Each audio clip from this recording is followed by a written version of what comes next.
Awesome. So that's looking forward to adding it up here onto the rack. But we can't spend all day on shoe number 2, otherwise we wouldn't get to shoes 3 and 4. So let's check out another Jordan Why Don't Me, and this is going to be from Hotcakes.org. They did send me this cool little cutout, so I can show this, hold this up for just a second. Maybe I can get it to bend and fold. Iridescent Air Jordan 1s. I'm not really sure if I'll be able to show off all that it's worth just sitting here, because right now it looks just like a Concorde. But if you hold it up and kind of roll it over, it almost has like an emerald green shimmering undertone, and then the more you twist it, the more it changes colors. Let me try here.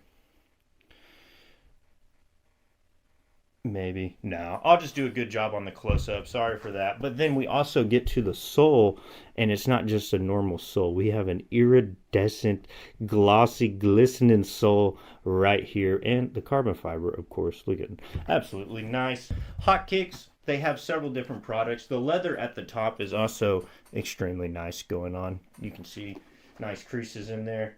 Smells good. The shoe, phenomenal. I'm very, very impressed. And I do plan to just kind of casually rock this one. I like the color changing factor, especially when most people see it from afar. They're going to think it's a Concorde Low off the rip until they get close, and they're going to see that little bedazzle sparkle going on and the iridescent bottom, and it's like, hey, whoa, whoa. So that's why I got these. So going to drop them over there. That's 3. Means we got one more. Oh, they do have a nice